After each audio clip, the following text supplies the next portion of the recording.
actually growth webinars that we are having here in Man Digital every 2 weeks. It's a great pleasure to have my friend Greg, who is a great person that I met a long time back in a startup acceleration program from Google. We met in Bucharest, as far as I know. Yes, I remember. You told me one secret about Bucharest, but I won't share it here. Exactly. Good. And the thing is that usually Greg puts the questions because Greg is one of the most famous tech podcasters in Poland. He runs a really great podcast where he actually interviews a lot of tech founders, right? Tech founders usually, correct? Yeah, Entrepreneurs, the founders. majority, at least I would say probably half of them, because the others are just founders of traditional businesses. Cool. So the point is that now it's time for us to put the questions to the main guy on the stage here, and mainly to talk about leadership. So Greg, maybe you can tell us a little bit more about you and your experience, and also you guys, please put in your questions because this is a live webinar. So at this point, if you are on Crowdcast, you can put questions to Greg or to me. It will not be the typical, presentation, so on. It will be a conversation. We want to have this human-to-human touch. So that's why the point is to have the conversation, put the question, and grow together in the next 30 minutes with Greg. So the floor is your, Greg. Meanwhile, guys, you can put in where are you guys from. Very good. Okay, guys. So I'll try to be brief because the topic is very broad. As leadership is something that people can learn for probably all their life and die without being satisfied with their level of proficiency. So I would just like to jump into this topic and address these areas that I promised you in the agenda. Just to introduce myself shortly, what I do is I work one-on-one with business owners and executives in smaller and bigger companies, sometimes with executive boards, so with management teams. And the topics we usually cover include leadership, which means communication, understanding of people, motivation, and so on and so on. It's a broad topic, and basically I would say most of the problems in business can be covered and can be solved with a proper level of leadership skills. Anyway, so that's just shortly about me. And now I would like to jump into the topics that I mentioned in the introduction, but obviously you can stop me anytime, both Romeo and you guys, and drop a question if you have some more questions or things you would like to mention. So the first topic I put in the agenda, and I think it's very crucial if we're talking about becoming an aware leader and a leader that really brings value to their team. And this is something that as business owners, we rarely think about. It's because maybe one day we started our business and it went pretty well, I hope, and you guys are successful in one way or another. And then on a certain day we realize, okay, but why am I running this business, and what is really driving me, and how does what I do align with what I really want to achieve and what is important for me? And well, as it can sound a little bit abstract, it's obviously very, very important. So what I would like to say about that is think about how what you really want aligns with what your company does.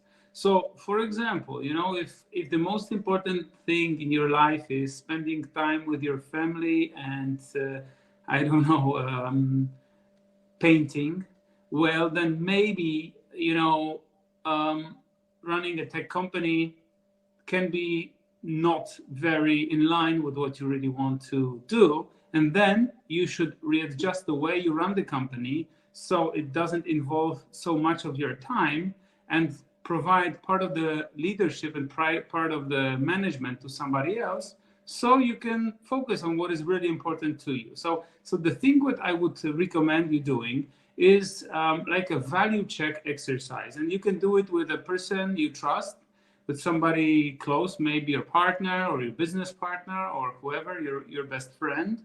And what I would recommend you doing is just drop values that are really close to you, like they come up in your mind at first thought. So, for example, I don't know, love, trust, honesty, and so on. And you go through the values, you list the values, and then the other person asks you, okay, what is more important for you? I don't know, money or love? And then you say, okay, maybe love. Okay, and what is more important, love or success? And so on and so on. In the end, you end up with a list of probably 5 to 10 values that are on top, and you look at these values and you think, okay, now I see what are the driving forces of my life, what I really want to achieve. Maybe it's freedom, maybe it's something else.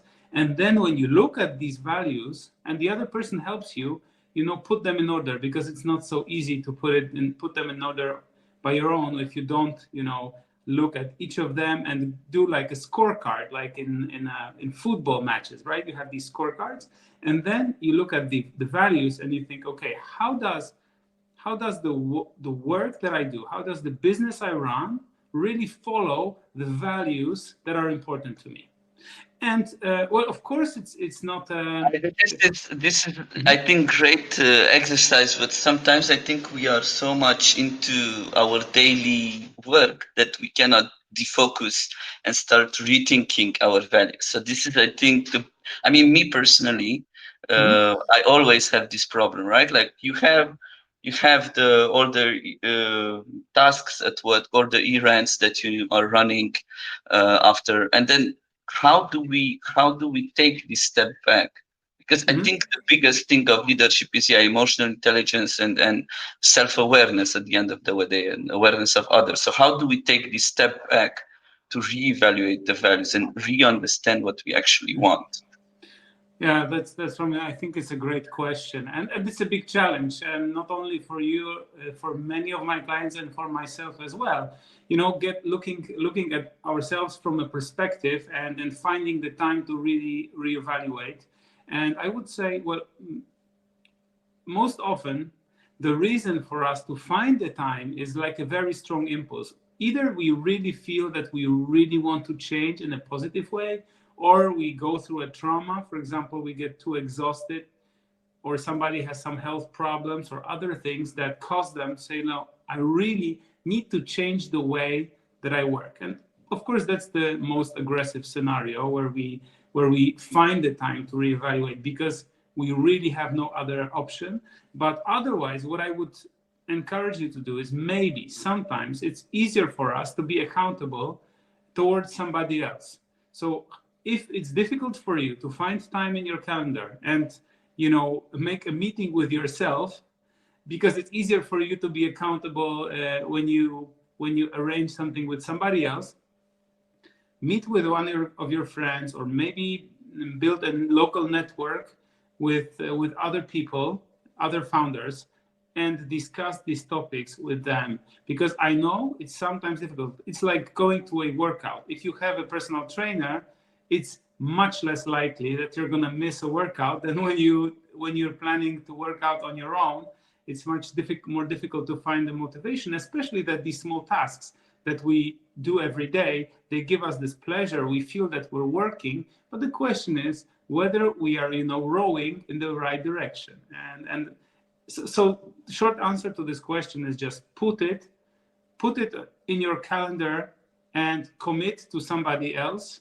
And and try doing this in a time when you really can do it, because obviously there are parts of the year or parts of the month where it's just impossible. So you need to have a good fresh mind. So the best time to do this kind of creative work is definitely in the morning, when our brain is more fresh. And yeah, did I answer your question? Yeah, I was just wondering, what about because you were marketing manager at some big companies, including Asus, and Yeah. when was this moment when you were, because it was in a booming economy in Poland when things were changing and so technically, so I suppose that there was a lot of tasks, there were a lot of things happening within your team, with yourself overall. So how did you got this awareness that, okay, let's step back and quit this job and change something with what I'm doing, and because it's not regarding the values that I'm actually following. Mm. Okay, so I would say I went through this kind of transformation twice in my life. The first time was when I was really employed at Asus, and I was just working so hard, starting from I don't know 7 a.m. until when I went to sleep, with my laptop, and it was the way it worked.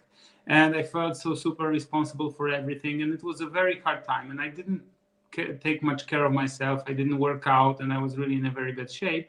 And I just got to a moment when I really felt like first symptoms of depression, I would say. So that was a very hard time for me, and I don't wish anybody having this kind of experience that could drive you to transform something. But obviously for me, I thought that I will find a better world where I will have no boss. So if I become my own boss, I will kind of like have more time and so on. Well, the problem is that the difficulty is often not inside of us but outside. Well, sorry, not outside but inside. So generally, the problem was more within me. So I ran my company for a few years, probably six, as far as I remember. Yeah, 6 years. And at certain stage, I realized, what the hell am I doing? And also, it was because some kind of internal difficulties.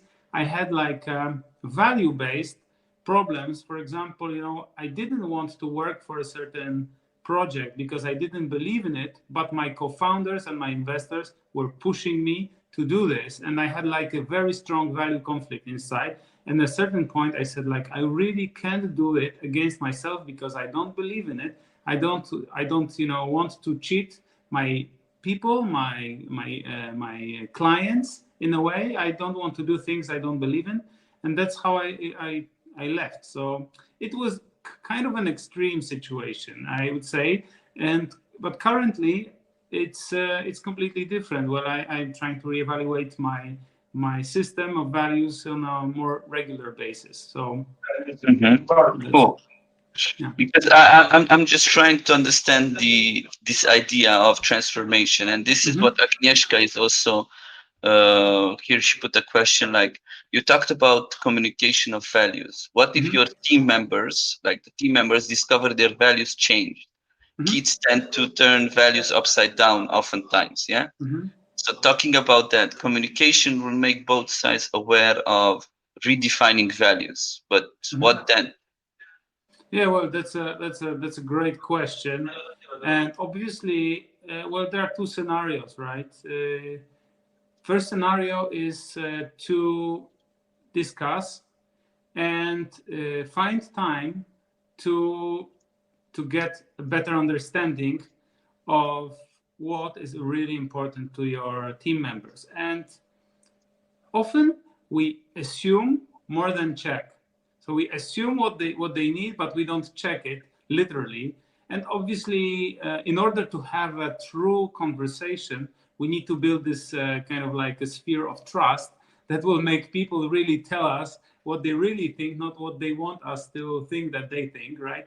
And because they are scared or so on. So this is a part of a big challenge, how to build Mhm. this trust circle and so on. But obviously, if we build it, then people will be very open with us about what they're changing, we'll say, values, or they're changing needs and so on. And definitely what we can do then is more tactical. So either we can readjust the responsibilities they have, or sometimes some people just have to leave, and it's also natural. I mean, part of the leader's job is to help people. I know sometimes it's counterintuitive because we think about our business and how the numbers will do for our business, but sometimes the most important thing is how can we make the person that works for us happy. And sometimes as weird as it sounds, it's better for that person to be outside of the organization, even if it means it's a difficulty for our company because we need to find a replacement or so on. But obviously I had a situation like that on my team last year, and I think it all went really well because Agata was working with me for 1.5 years. She decided she wants to move from the small environment of Albrecht&Partners into a big corporation because she wants to try it, because she wants some kind of like a structure, bigger structure, security, and so on. And through this conversation, we made it that way that currently we, can meet for dinner, or we can have a drink and we talk, and like she grows. And I think, it was difficult for me in the beginning, but then I realized, okay, I can solve it any other way. So Takes me to the next question of Christina. She was asking, okay, what is the magic formula to learn to delegate? Because it's a fight and she's fighting and she cannot see the end of it, right? And she's in tech. She runs this acceleration program in Bucharest. So what's that magic formula? That's difficult because probably it's the case of being somehow a control freak. So we have this weird belief that the things that we do are better when we do it than when other people do it, which is obviously impossible because in the long term, our capacity is limited.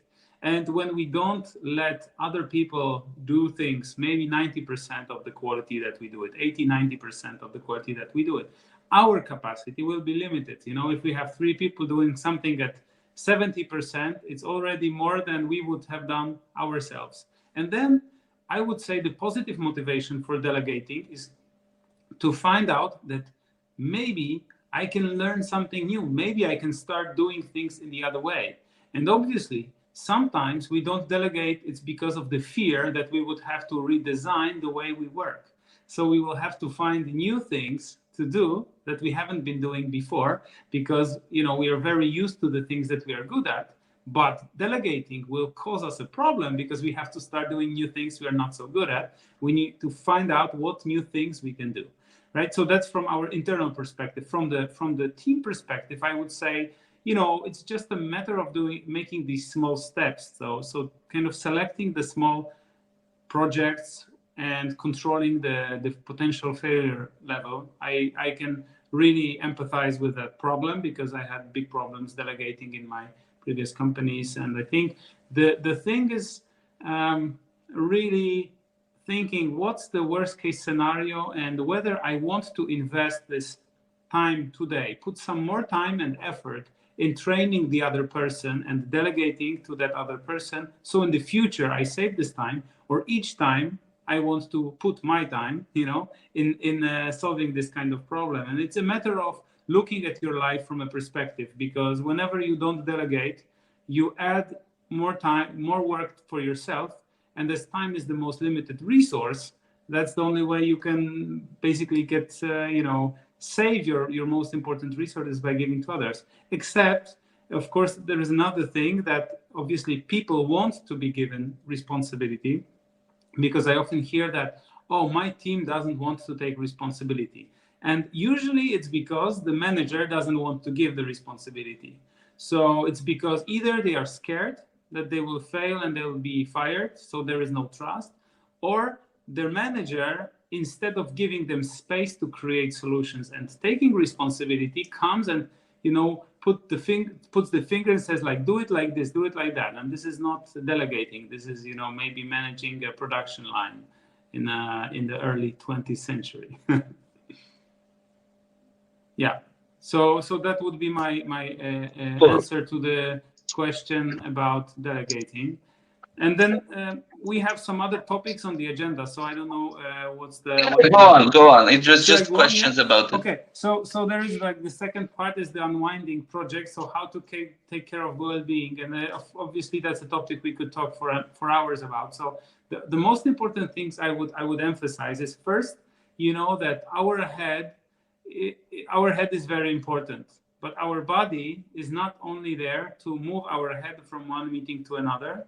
Our body is like the most tangible part of ourselves, and we often forget about it. So, what I see many people doing is that they think that they will avoid working out, they will avoid, drinking water, which is very important,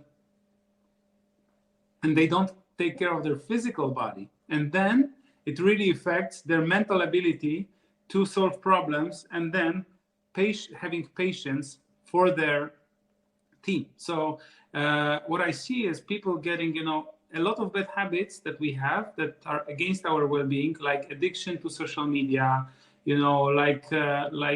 addiction to emails, addiction to meetings, and also bad habits of eating, not working out, and so on.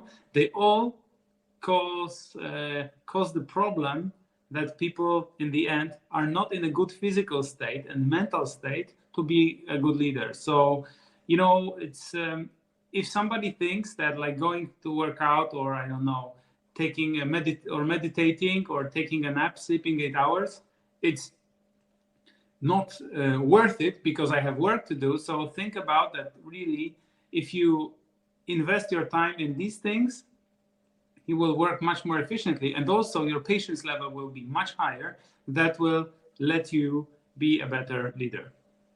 There is a question? I don't hear you. No, still? Okay. Now. So there is a question from Tomasz about how to get people out of their comfort zone.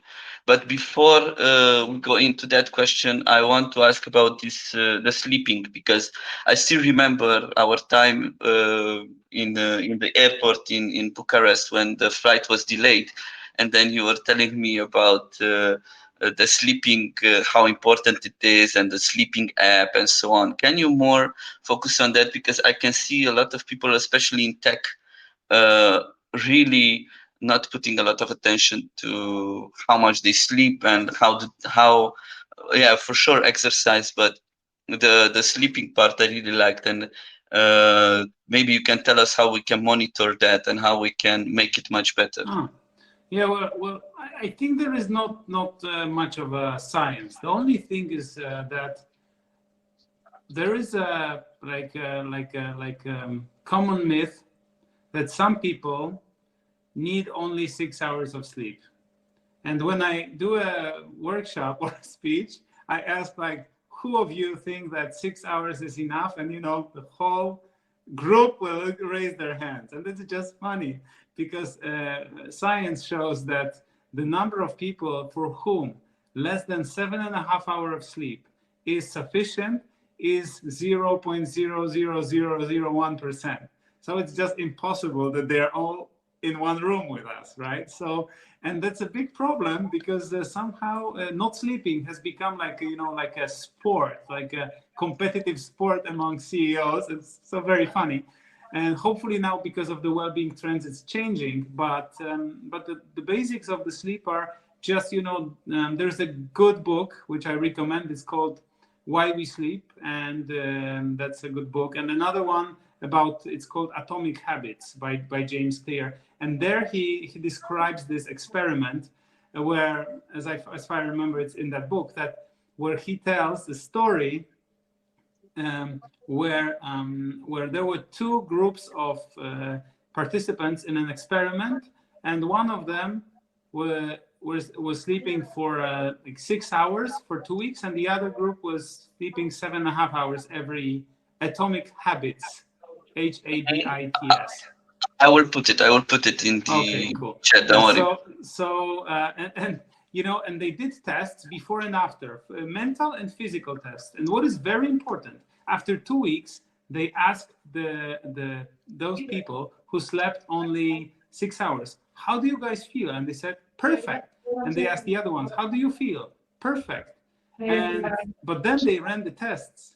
And people who slept 6 hours were 30% less effective on mental tasks and on physical tasks than the ones that slept 7.5 hours.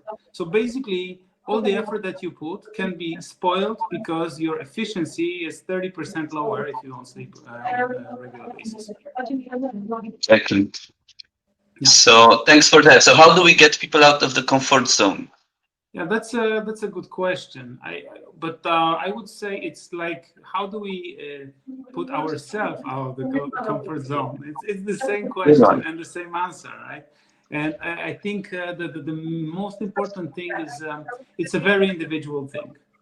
So I know it's difficult to manage it on a group level when you have a big group. Certainly on a smaller level where we are talking about one-on-one relationships, is important to understand what is really the value of the other person and what is important for that person and what will drive that person to achieve a certain state. So for example, if somebody doesn't care about money, don't tell them that, if they get out of the comfort zone, they will get more money. Because maybe for them, it's very important to be recognized and to be seen as a really, really, important member of the group. Or maybe it's important for them to help others. So you can tell them, okay, in order to be the great team leader, so all the people on your team are happy, what you need to do, you really need to improve your public speaking skills, for example, so you can influence your team better and they will feel they have a better leader. So the thing is, what is important for that person and how can you connect what is important for that person with the thing that you want that person to do? And there is no one answer to that question because it depends on the certain problem that we want to address. Yeah. There is a question I can see. Shouldn't people put themselves out of the comfort zone and so then we can just support them in development? Well, obviously that's the perfect scenario. However, and I would say 90% of cases, I agree with that because we shouldn't force anyone to get out of the comfort zone. However, some people sometimes just need some this encouragement because a group of people can be more risk averse, and it's important for these people to emphasize to them what the risk level is and why it's not a big deal when they take this risk. I would say, it's obviously better to have a group of people who are all, driving into the unknown, but sometimes also good to have these people who are more withdrawn, and to them we can offer some kind of encouragement and then help them develop. But in general, I agree that we shouldn't force anyone out of the comfort zone by force. It has to be their own decision based on their own goodwill and their own internal motivation. That's why I mentioned the internal motivation within this topic of getting out of the comfort zone. Yeah, and I think we can move on to the motivation part because this is a big one, especially for tech companies and in such a changing world where we are going from task to task. We get a lot of no's, and then sometimes we take it way too personally, and then we cannot grow. So how we can build that self motivation? Yeah. The self-motivation. Well, I would say the motivation is usually there. And the thing is how we kill the motivation. And what we can do to kill the motivation is, first of all, do not pay attention and do not find time to interact with our team members, to provide them with help, and to figure out some early symptoms of an issue. So I would say that lack of motivation starts usually with a very small thing. So, for example, your team member comes to you and asks you to, I don't know, brings an idea. For example, I would like to do it differently. And because you're very busy, you don't pay attention to it, or you say maybe tomorrow, or whatever else can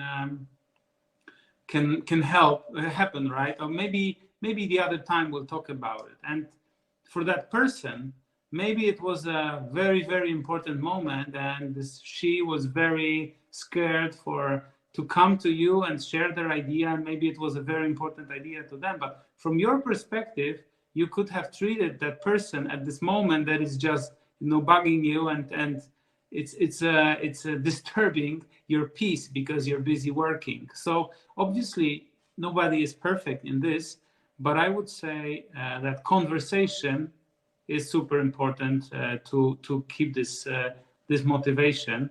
Then the other thing is about the hypothesis that is called the theory called flow. So basically, where you want people to be, you want people to be in the flow zone, which is slightly above their competence level. So they are always challenged with the task they get, but they're not killed by the challenge. So, for example, if you get somebody as an intern and you ask them to do, I don't know, the presentation at the board meeting, well, you may probably kill that person. This will not improve them. Exactly, it will not improve their motivation.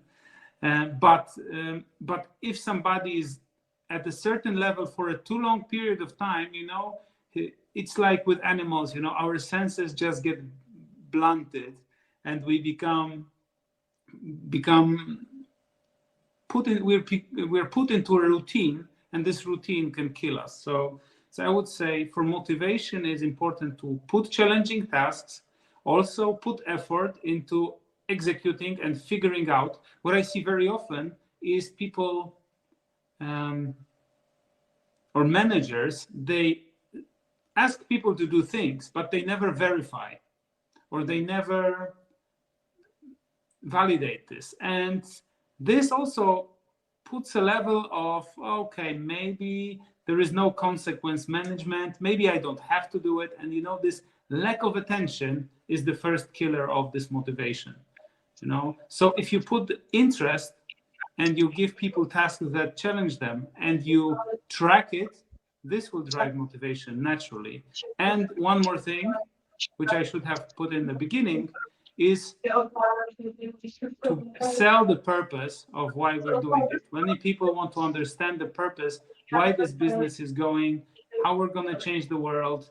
And of course, not every business will change the whole world. But the question is, what is the purpose of doing this business? Is it just to write 27,000 lines of code? Or we're going to build together a great product for our client that will help him, I don't know, change a certain industry or whatever. So also the communication is very important for building this internal motivation. So I think we talked about a few things. We talked about the idea of self-motivation, Yes. well-being, values, and also getting people out of the comfort zone. So Yes.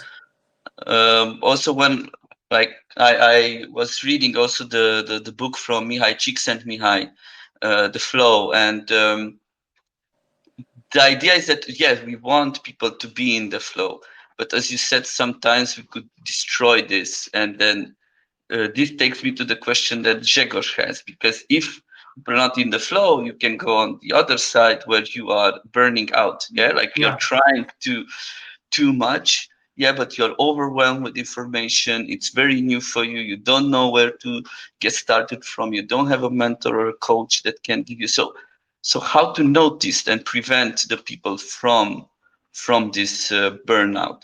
Yeah, that's the question that Grzegorz has also. No, I think it's an amazing question, because obviously if you employ the top talents, very ambitious and very self-driven, it can always also often be the case, especially with young people who are just crazy for growth. And then also the best answer is the attention, because attention and awareness. So being attentive to how that person behaves and being aware how to set the goals and see how this person reacts. Because obviously you may have a person that will always tell you, yeah, I can do more. Yes, I can do more. And then at a certain point of time, this person will be just super tired. So I would say we as a leader, it's a great responsibility to be aware that we should not accept every offer from our team member to put another hour into work, because this exactly can end up in a complete burnout. And obviously there is not one single clear trick that you can solve this, how to avoid this burnout, because it's not only about team, it's also about us. I would say that business leaders are the ones who are very very close to burnout very often, because they want to achieve more and they work so much and they're so emotionally involved and so on.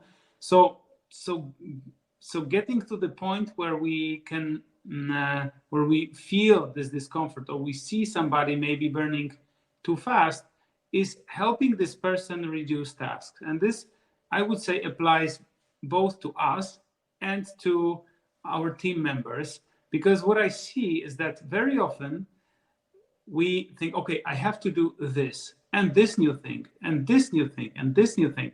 And we behave as if our resources were unlimited. But the problem is that actually our resources are more and more limited, especially with time, as we age, as with the complexity of the business grows.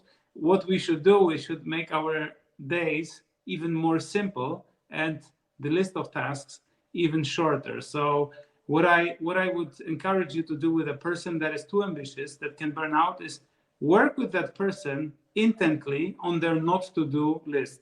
So set the clear goal, that's one thing, and help them define the most important tasks, but also bring a not to do list, so you help them manage their time. Because I would say that often what leads to burnout is not necessarily that we want to achieve too much, but we want to do too many tasks.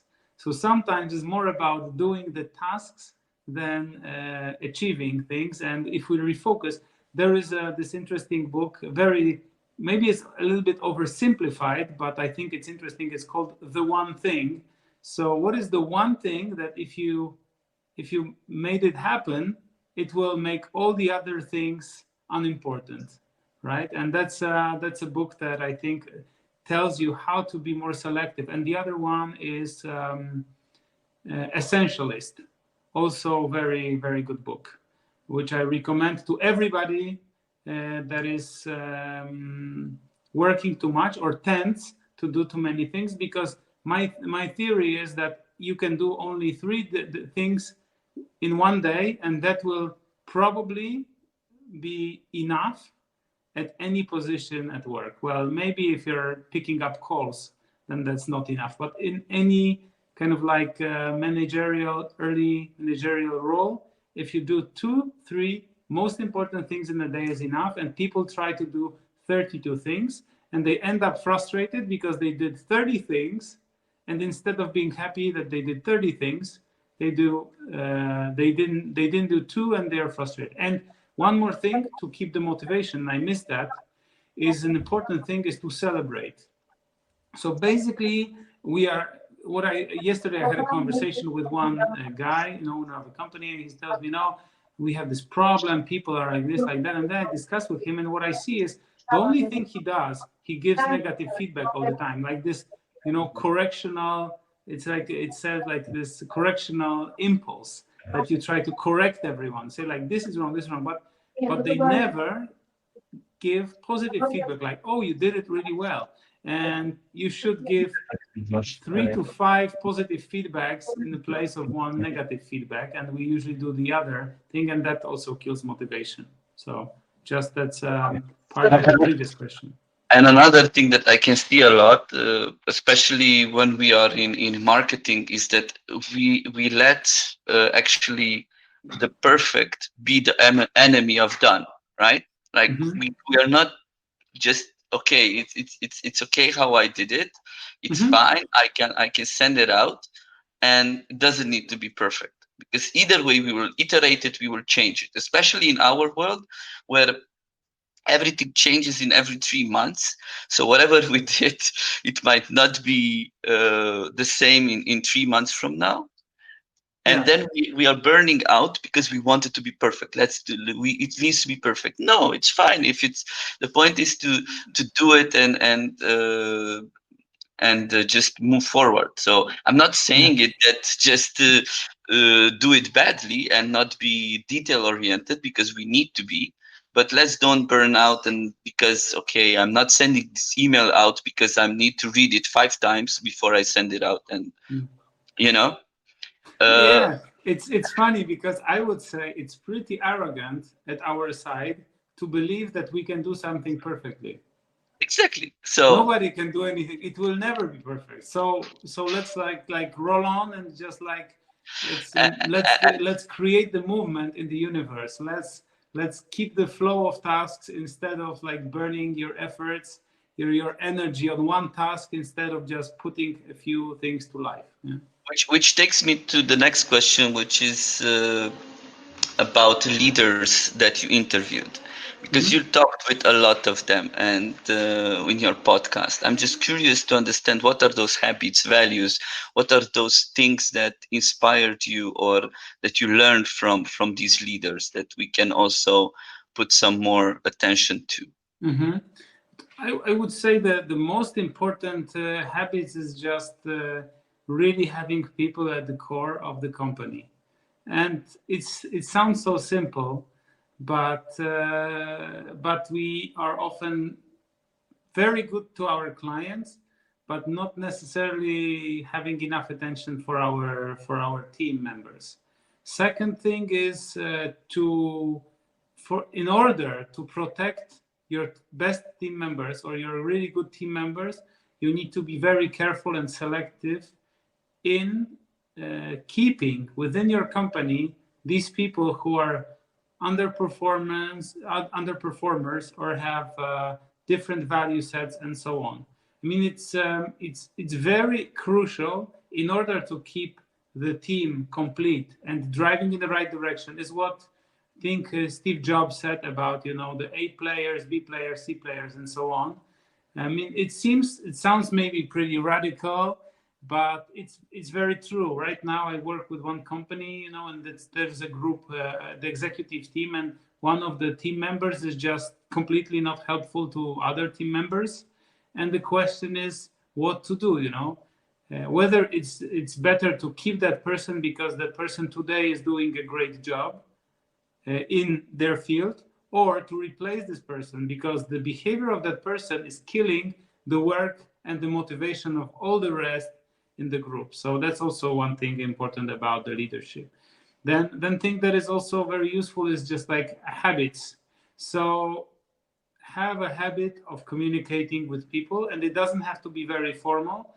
A good habit is even to get like on a short call with somebody to just understand how that person feels. It doesn't have to be like a formal meeting. For example, in one company I worked with, I encouraged, let's say, encouraged the CEO to change the way they meet the management team meetings. From a whole day, they used to spend a whole day on a management meeting, which was crazy. And they shortened it to 1.5 hours, which really enforced the structure and the quality and the task. So the value of the meeting has changed.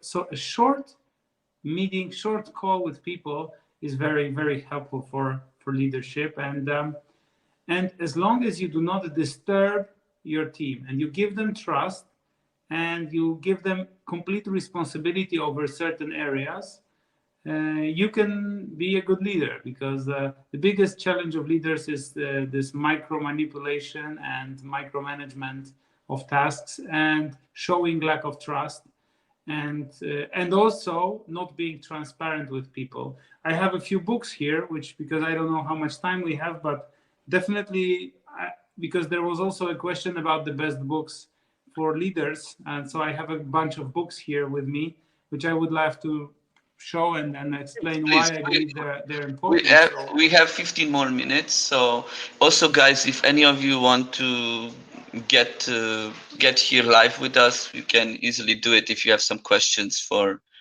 Greg. So just yeah, let us know.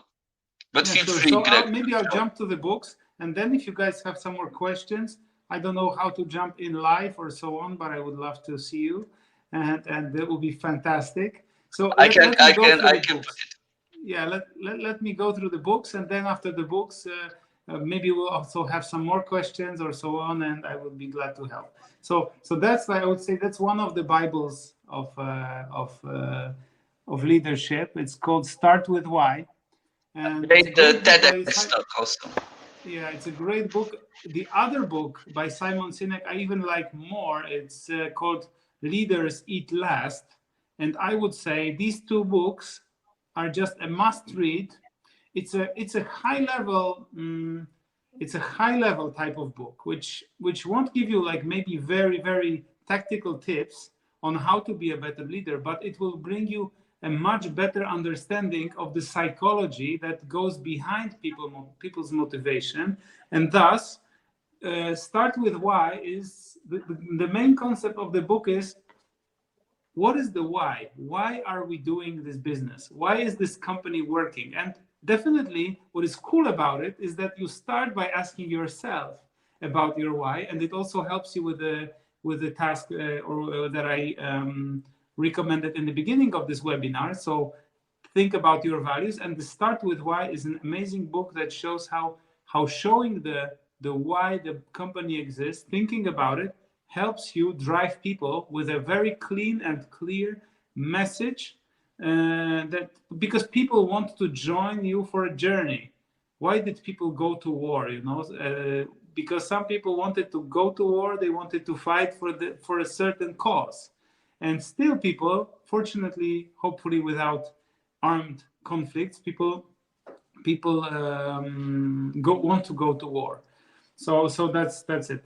Then I'll go to another question, and I will then answer because I see there are some questions. I'll go to another book, and then I will address these questions, obviously. Okay. The other book, which is very interesting, is called Dare to Lead by Brené Brown, and it's really important. To understand the first word, dare. So generally, the book is about using courage and finding courage to become a leader, but also it describes 3 or 4, I don't remember, 4 most important components of being communicating and working with your team. So one of the top books on leadership.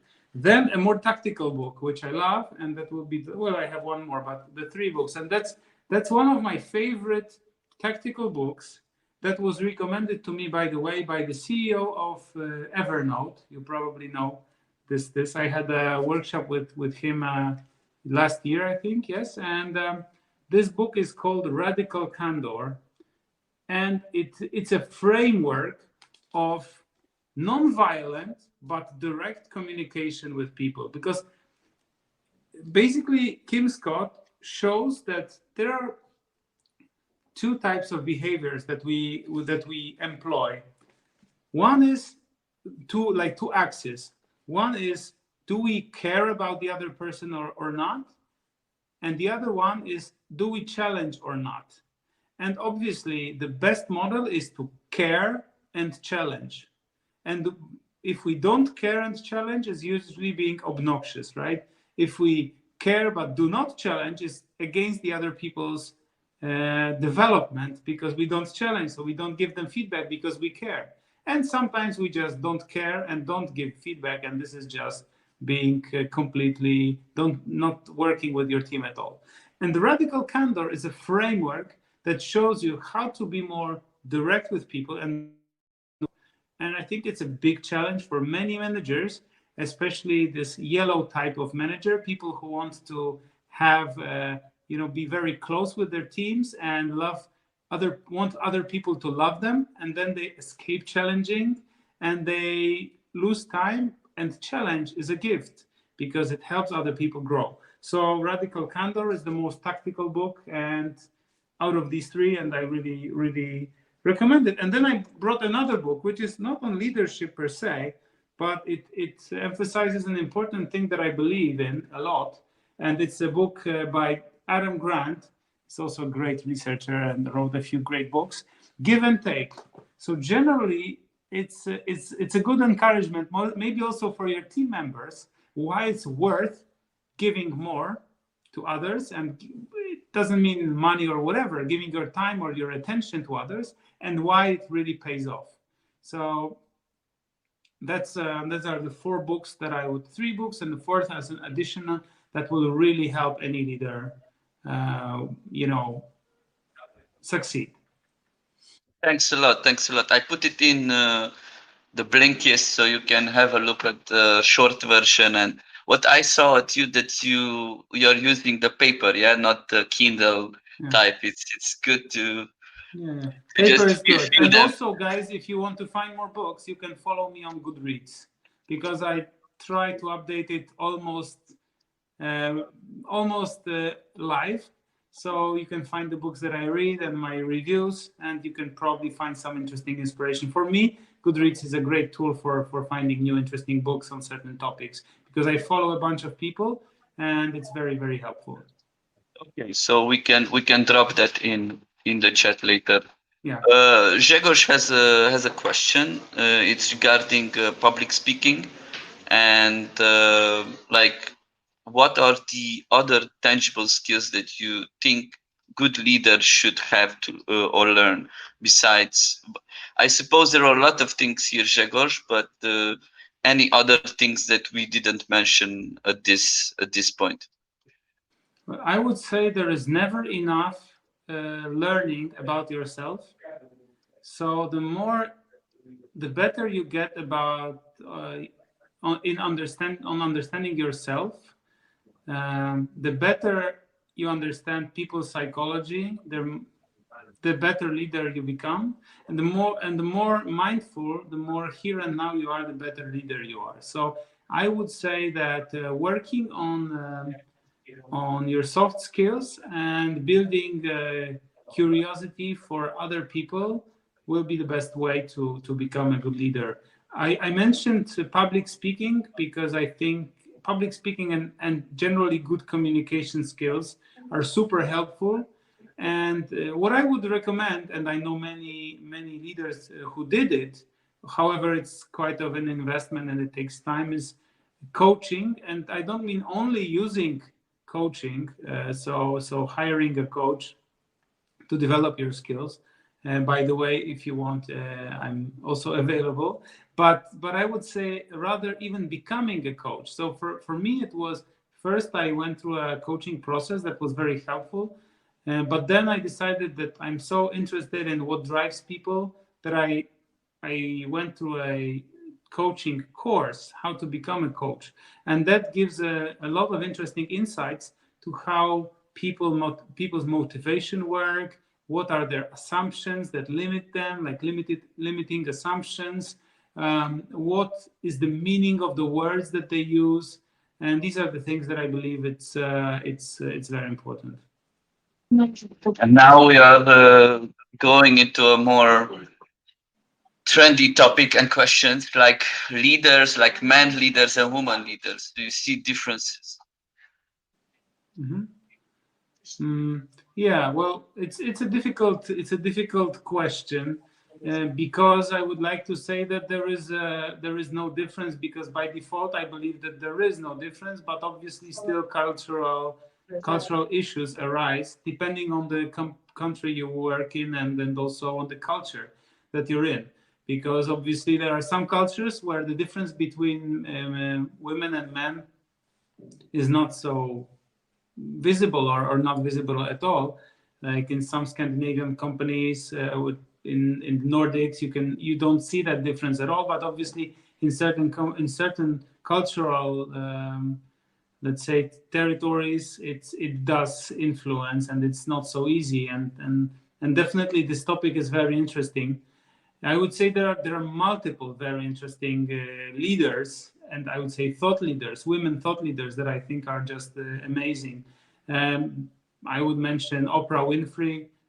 It's a very, very inspiring leader. But even you can see, two out of the books that I suggested. Brené Brown, amazing person, and also Sheryl Sandberg, who wrote, by the way, who also recommended this book here by Kim Scott. She's also a woman. So there are multiple role models all around, and also interesting organizations that support women leadership, because we we or women in certain cultures can be in a more difficult position because of the upbringing, I would say, that can naturally in the beginning limit their self-awareness or self-confidence mostly. Sorry. But so So so yeah. we Mhm. we have 5 more minutes, and I would like to finish with the future in mind, Okay. because I would like to understand what do you think are the main challenges of future leaders, especially with the generation, like the generation changing so fast, and having the millennials and the generation Y and the baby boomers, so on. So how do you see the future in behavior change? Like how would leaders need to change so we can adapt to the new generations? Well, obviously, what is important for the future, from my perspective, is developing flexibility in understanding differences between different people. And it's not very easy, but this is the only way to survive. Secondly, I would say it's important to have a broad understanding, keep a broad understanding of how the world changes in general. So do not stick only to business, but also try to understand the broader contextual, let's say, perspective of how the world changes to better understand the people within. Also, I would say empower the diversity within your teams, which not only means men, women, but also different generations and different cultures. To Because the more diverse the company is, the more bulletproof it becomes, because the changes will not affect them so strongly. And the positive thing is that I strongly believe that leadership is becoming more and more important today. So the people who put more effort into that area will have a bigger ability to succeed. It's because in general we are becoming less and less connected in the real life and more connected digitally, which is confirmed, by the way, by research. This is not, our brain doesn't perceive this kind of connection as a real connection. There is a book by Cal Newport, new book. I generally recommend all of his books, but book by Cal Newport called Digital Minimalism, and he mentions research that shows that when we are connected digitally, it doesn't create the bond we are physically as people meant to build. So we will have more and more people which are unused to communication with other people, which will have difficulty becoming leaders, becoming managers. And this is obviously a big risk and a big opportunity for those who will focus on developing these skills. So I would say that people think, okay, now, artificial intelligence will eat us alive. It's the end of the world and everything will be digital. And I would say it's totally the opposite. It's the renaissance of humanism and of people. So it's never enough of investing in that area, because understanding people better will just make your life easier, regardless of what you do. If you run a business, or you talk to your family, or you do whatever, you want to buy a car, understanding people is a crucial component to becoming effective and understanding their needs and adjusting to it. Thanks a lot, guys. Thanks a lot, Greg, for all this. Was great. We will put all the video up. Also, you can come back to Crowdcast. Just go into the questions and jump directly into each and every question. Also, we will follow up with an email, so you have all the books, you have all the things. And how would people be able to contact you, Greg, if they need Oh, you can more? you can email me anytime, ask at gregalbrecht.io, or you can contact me on LinkedIn, Facebook, even Instagram. I'm a newcomer to Instagram, but whatever you like, you can connect, and I would be glad to